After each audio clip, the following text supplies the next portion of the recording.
ये भक्तों, भगवान की ये पावन कथा जो आप सब सुन रहे हैं, ये पूरी कथा का आयोजन हमारे श्री राजेंद्र प्रसाद जी और श्रीमती वन्नी शिखा जी ने किया है। एक बार तालियां बजाकर इनका स्वागत करें, जिनके एक प्रयास ने लाखों लोगों को, भारत के लोगों को और नेपाल के लोगों को भगवान से जोड़ दिया। पूरी मेहनत, कई महीनों से आप प्रयास कर रहे हैं, संघर्ष कर रहे हैं और आप जनता जनार्दन का सहयोग आशीर्वाद मिला और इन्होंने पूरी मेहनत की। टेंट लगाने से लेकर घर घर जाके प्रचार करने तक का काम इन्होंने किया है। जबकि आपको बताऊं, ये रक्सौल में खुद किराए के घर पर रहते हैं, इनका भी कोई घर नहीं है खुद का, लेकिन इन्होंने सोचा कि घर तो भगवान का हृदय में होना चाहिए और भगवान मेरे ही हृदय में क्यों, सबके हृदय में बैठने चाहिए। इन्होंने अपने बारे में ना सोचकर आप जनता जनार्दन के बारे में सोचा कि मैं सबको कथा सुनवाऊं। हमारे जो बच्चे गलत रास्ते पर चल पड़े हैं, नशा के रास्ते पर चल पड़े हैं, उन्हें सही रास्ते पर लाऊं।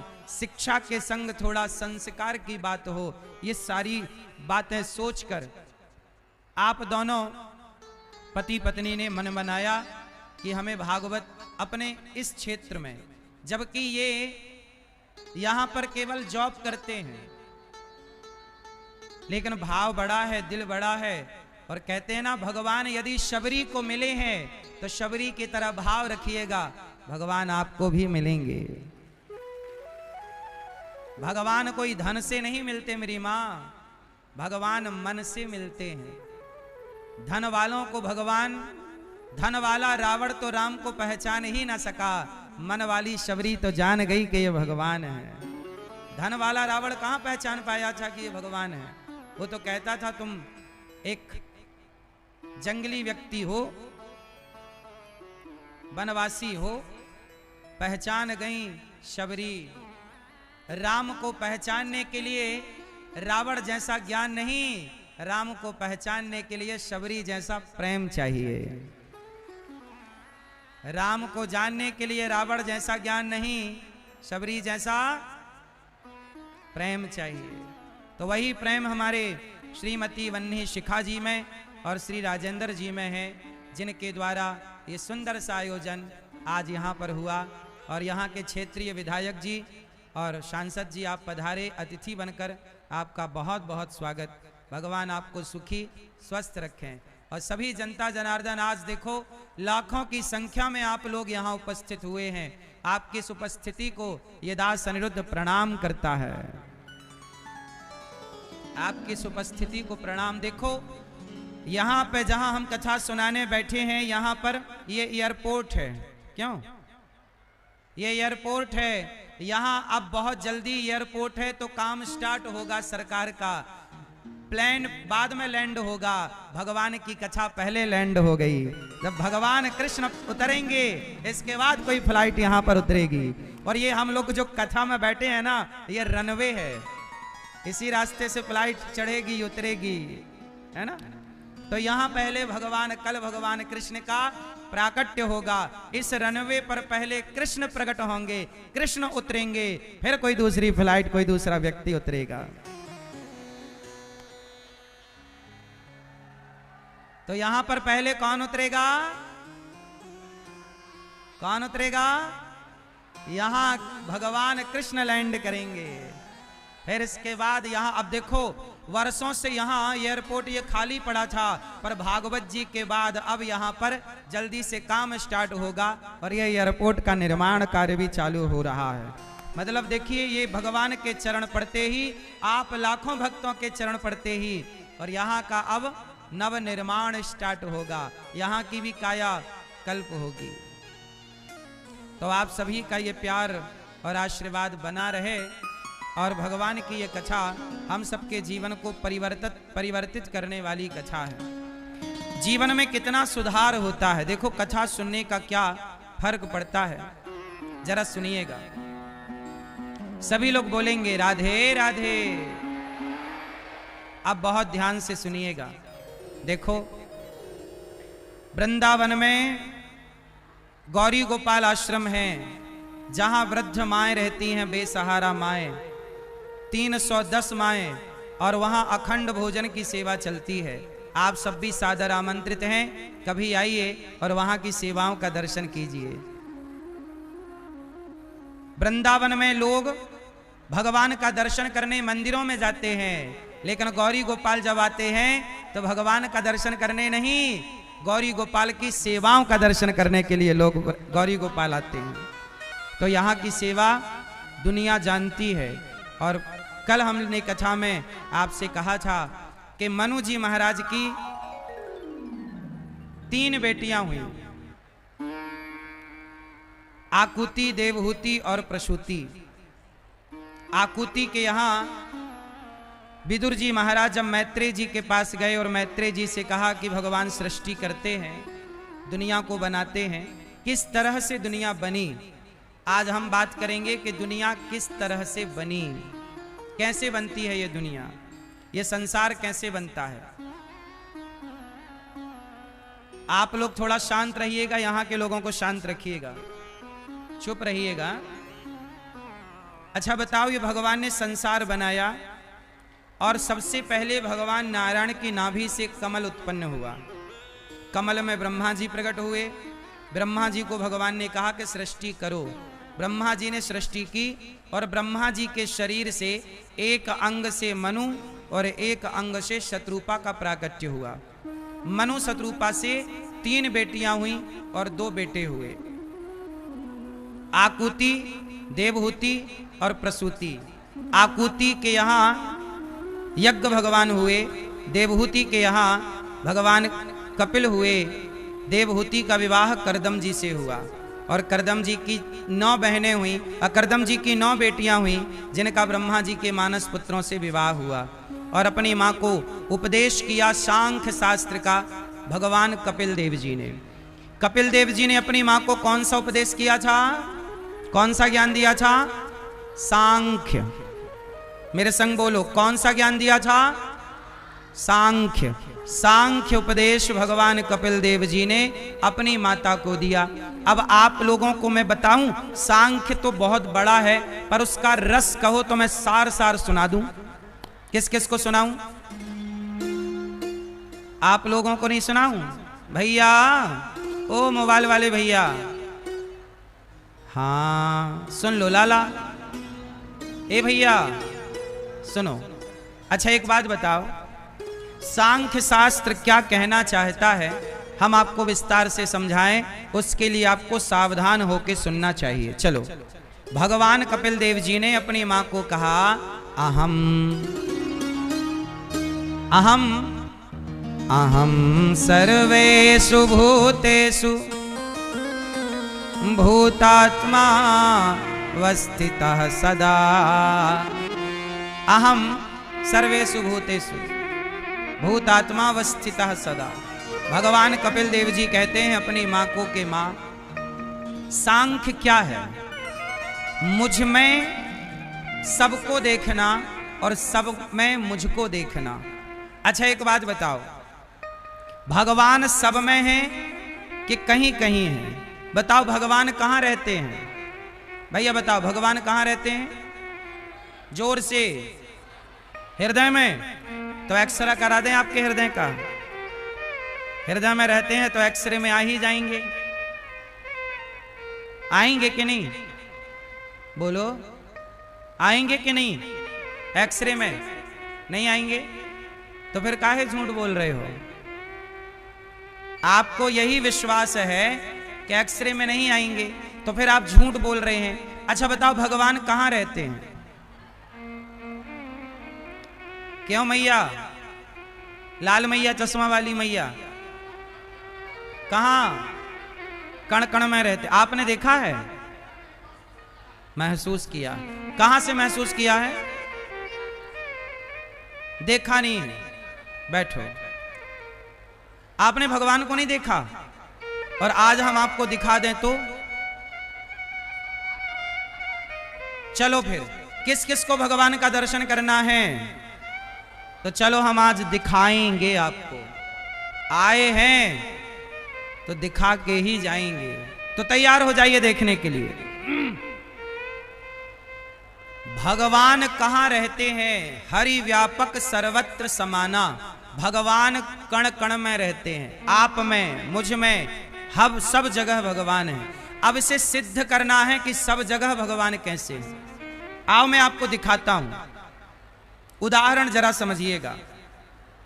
शांत हो जाओ और केवल जहां हो बस आवाज आ रही है तो सुन लो, बस चुप रहोगा। चलो बताओ, भगवान को देखने का प्रोसेस स्टार्ट करते हैं।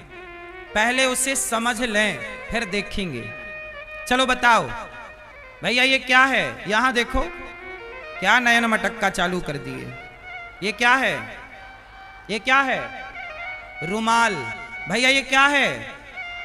और ध्यान से देखो क्या है, जोर से। क्यों भैया, लाल भैया क्या है ये? रुमाल। और अच्छे से देखो, ये धागा है। और ध्यान से देखो, रुमाल किससे बना? धागा। अच्छा धागा किससे बना? कपास, कॉटन। अच्छा कॉटन किससे बना? पेड़, पौधा, खेती होती है ना कपास की, पौधा। अच्छा पौधा किससे बना? किससे? बीज। अभी हमने पूछा कि ये क्या है, आपने कहा रुमाल है। अच्छा बताओ ये रुमाल है कि धागा है कि कपास है कि वृक्ष है कि बीज है? बताओ ये क्या है? क्या है ये? अच्छा ये बताओ, इस रुमाल के मूल में क्या है? मूल, इस रुमाल के मूल में क्या है? क्या है? जोर से। क्योंकि धागा, धागा बनता ही ना यदि कपास ना होता। बोलो हाँ। कपास बनता ही ना यदि पेड़ ना होता, और पेड़ बनता ही ना यदि बीज ना होता। तो रुमाल के मूल में क्या है? बीज। जैसे आपने कहा कि ये रुमाल है, पर रुमाल के मूल में एक बीज है। बोलो हाँ। उसी तरह आप और हम, स्त्री और पुरुष, पेड़ और पौधे के मूल में क्या है? बीज है। जैसे रुमाल सबको दिखता है पर बीज किसी को नहीं दिखता। पर नहीं दिखता इसका मतलब ये छोड़ी है कि बीज नहीं है। जैसे बीज है तो कपास है, और कपास है तो धागा है, और धागा है तो तमाम कपड़े हैं। जैसे मूल में, रुमाल के मूल में बीज है, ऐसे हमारे और आपके मूल में बीज है। और बीज कौन है? सबके बीज भगवान है। सबके बीज परेशाया। भगवान कहते हैं पुरुषायादि बीजाय परेशाया भी धीमहि। मैं बीज हूं, मैं सब में हूं। अच्छा ये बताओ, स्त्री है कि नहीं? उत्तर, पुरुष है कि नहीं? जोर से।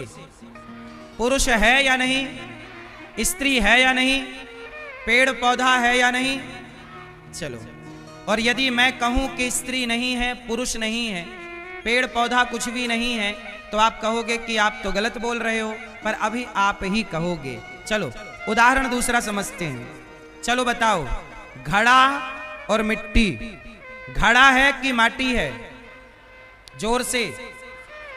क्या है? क्या घड़े की कोई सत्ता है? क्यों भैया? घड़ा में घड़ा नहीं है, केवल माटी ही माटी है। अच्छा घड़े से माटी हटा दी जाए तो क्या घड़े में घड़ा बचेगा? जैसे घड़े में घड़ा नहीं है, पर दुनिया तो यही कहती है कि भाई साहब एक घड़ा दे दो। व्यवहार में घड़ा है पर वास्तविक में घड़ा। उसी तरह जैसे व्यवहार में घड़ा है, वास्तविक में तो वो माटी है, ऐसे व्यवहार में स्त्री है, पुरुष है, पर वास्तविक में स्त्री पुरुष के रूप में भगवान ही है सब में। पेड़ पौधे के रूप में किसकी सत्ता है? बोलो हाँ, किसकी सत्ता? अच्छा बताओ, आप लोग कितने चीजों से मिलकर बने हैं? क्यों भैया, आप कितनी चीजों से मिलकर बने हैं? 5। कौन कौन सी? पृथ्वी, जल, वायु, अग्नि, आकाश, यही 5 हैं। अच्छा ये बताओ, पृथ्वी तत्व आपका है कि भगवान का है? जल तत्व आपका है कि भगवान का? आकाश तत्व आपका है कि भगवान का? वायु तत्व आपका है कि भगवान का? अग्नि तत्व आपका है कि भगवान का? 5 चीजों से आप बने हैं, पर वो 5 चीजें किसकी हैं? आपकी कि भगवान की? जोर से, जोर से। तो आप में आप कहां हैं, जरा ढूंढ के बताइए भैया। आप हो, आप में आप का, आपका नाम क्या है? क्या? महेश, महेश कुमार, वैश कुमार, क्या? बैजू महतो। चलो बताओ बैजू भैया, बैजू कहां रहते हैं? इस शरीर में बैजू को ढूंढो, कहां है? चलो ढूंढो, बैजू कहां है इस शरीर में? जरा हाथ रख के बताओ कि ये बैजू है, बताओ जरा कहां है शरीर? अरे वो तो शरीर है, बैजू कहां है? क्यों भैया, ये तो शरीर है बैजू का। ये बैजू का सिर है, बैजू का हाथ है, बैजू का पांव है, बैजू का पेट है। बैजू कहां है? कहां है बैजू, बताओ, ढूंढो। सिर आपका, ये सिर है, ये माथा है, ये गला है, ये पेट है, ये छाती है, ये भुजा है। बैजू कहां है? शरीर का तो नाम शरीर है, शरीर का नाम बैजू थोड़ी है। बैजू किसका नाम है? बोलो। देखो भैया, निरुत्तर हैं ये, इनके पास कोई उत्तर। अरे आपका नाम सीता गीता है, लेकिन वो नाम आपके माँ बाप ने बहुत बाद में दिया है। यदि आपका नाम राजेश दिया गया होता माँ बाप के द्वारा, तो आप कह रहे होते कि मैं राजेश हूं। यदि आपके माँ बाप आपका नाम प्रद्युम्न दिए होते, तो आप कह रहे होते कि मैं प्रद्युम्न हूं। आपको बैजू नाम दिया, आपने अपने को बैजू मान लिया। सच्चाई ये है कि आप बैजू नहीं हैं और मैं अनिरुद्धाचार्य नहीं हूं। कौन है? मेरे और आपके रूप में मेरी और आपकी कोई सत्ता नहीं है, सत्ता केवल उस परमात्मा की है। जैसे घड़े में घड़े की सत्ता नहीं है, घड़े में सत्ता किसकी है? जोर से, मिट्टी की। ऐसे आप क्या कहते हैं? मेरा नाम बैजू है। ये आप क्यों कह रहे हैं? क्योंकि आपके भीतर अज्ञान है। अज्ञान से हम मान बैठते हैं कि मैं अनिरुद्धाचार्य हूं, मैं सीता हूं, मैं गीता हूं। जब अज्ञान है तो मैं अपने को सीता गीता मानती हूं या मानता हूं, मैं अपने को स्त्री या पुरुष मानता हूं। लेकिन जब ज्ञान आ जाता है तो पता लगता है कि ना मैं स्त्री हूं, ना मैं पुरुष हूं, ना मैं बैजू हूं, ना मैं अनिरुद्ध हूं। मैं तो केवल ईश्वर का अंश हूं, ईश्वर हूं। ईश्वर का, ईश्वर ही मेरे और आपके रूप में भासित हैं, मतलब दिख रहे हैं। अब इस हिसाब से बताओ, जो आप देख रहे हो वो किसे देख रहे हो? आप घड़े को देख रहे हैं कि माटी को? जोर से, आप घड़े को देख रहे हैं कि माटी को? भाई घड़े में तो घड़ा है ही नहीं। आप देख तो माटी को रहे हैं, पर कह रहे हैं घड़ा। उसी तरह आप देख रहे हैं भगवान को, पर कह रहे हैं कि ये स्त्री है, ये पुरुष है। अरे स्त्री पुरुष के रूप में जो दिख रहा है, आपकी आंखें जो देख सकती हैं, वो भगवान ही हैं जो दिख रहे हैं। भगवान के सिवा इस धरती पे कोई दूसरी सत्ता। इसलिए तुलसीदास जी ने कहा, सिय राम मैं सब जग जानी। इसलिए कहता हूं कि आप ये मत कहा करो कि ये स्त्री है, आप ये मत कहा करो कि ये पुरुष है। सदा ये भाव से देखा करो कि सब में भगवान है। हाँ, सब में प्रभु दिखते हैं, मैया मैं क्या कहूँ। सब में प्रभु दिखते हैं। अच्छा मैया सही बताओ, महाराष्ट्र में एक भक्त हुए हैं नामदेव जी। क्या नाम था? जोर से, नामदेव। क्या नाम था? एक नामदेव नाम के एक भक्त थे। उन्होंने रोटी बनाई और बाहर रोटी रखी, बाहर बना रहे थे आंगन में, धूप में, सवेरा सवेरा था। रोटी बनाई और घी की कटोरी लेने भीतर गए कि जरा घी चुपड़ के और भगवान को भोग लगा के और प्रसादी पाएंगे। तो जैसे ही वो अंदर गए तो कुत्ता आया। कौन आया? और कुत्ते ने रोटी मुंह पे दबाई और मुंह पे दबा के रोटी, कुत्ता भागा। जब कुत्ता भागा तो नामदेव जी घी की कटोरी लेके भीतर से आए। देखा कि कुत्ता भागा जा रहा है, रोटी लिए तो नामदेव जी कटोरी लेके पीछे पीछे दौड़े। प्रभु जी सूखी ना खाओ, आपका दिया घी है, कम से कम घी तो चुपड़ लो। लोग कहते नामदेव वो कुत्ता है। नामदेव जी बोले नहीं, आप कह रहे हैं कि वो कुत्ता है, पर मैंने तो भगवान के लिए रोटी रखी थी, तो भगवान ही इस रूप में आकर मेरी रोटी का भोग लगा रहे हैं। हाँ, पता नहीं किस रूप में आकर नारायण मिल जाएगा, पता नहीं किस रूप में आकर नारायण मिल जाएगा। निर्मल मन के दर्पण में वो राम का दर्शन पाएगा। तो अब बताओ, भगवान को आपने कहा कि मैंने देखा नहीं है, महसूस किया है। अरे भैया, इस संसार में जो आप देख रहे हैं वो कौन है? जोर से, जोर से। जो आप देख रहे हैं वो भगवान है या नहीं? तो आप कैसे कह सकते हैं कि मैंने भगवान को नहीं देखा?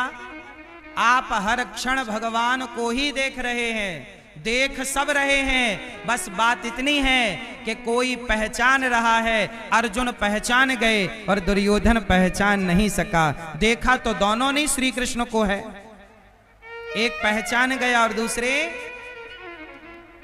रावण ने भी राम को देखा है और विभीषण ने भी राम को देखा है, एक पहचान गया और एक नहीं पहचान पाया। तो भगवान को देखा सबने है, कोई पहचानता है, कोई पहचानता नहीं। तो जो आप कहते हो कि हमने भगवान को देखा नहीं है, अरे भैया आप जरा प्रेम की आंखों से, भक्ति की नजर से देखो तो सही, जो आपको दिख रहा है वो भगवान ही है। इसलिए हमारे सनातन में यही कहा गया है कि सबको भगवान के रूप में देखना चाहिए। सिया राम मय सब जग जानी, निज प्रभु मय देखहि जगत के ही सन करहि विरोध। अच्छा ये बताओ, आप मंदिर गए कि नहीं? बोलो हाँ या ना। भैया गए थे? किसे देखने गए थे? तो आप तो कह रहे थे कि भगवान को देखा नहीं है, महसूस किया है, और मंदिर में तो आप देख रहे थे आंखें फाड़ के। हाँ या ना? इसका मतलब है कि भगवान को आप सबने देखा है, बस पहचान नहीं पाए। पहचानो। शबरी मां पहचान गई, केवट पहचान गए, ध्रुव पहचान गए, प्रहलाद पहचान गए। अब हमारी और आपकी बारी है कि हम पहचाने। हाँ या ना? तो भगवान के अतिरिक्त इस धरती पे दूसरा कोई स्त्री है, कोई पुरुष है? स्त्री पुरुष अज्ञानवश दिखते हैं, वास्तविक में स्त्री के रूप में भगवान है, पुरुष के रूप में, कुत्ते के रूप में, पक्षी के रूप में, एक परमात्मा। जैसे एक माटी से अनेक प्रकार के बर्तन बनते हैं,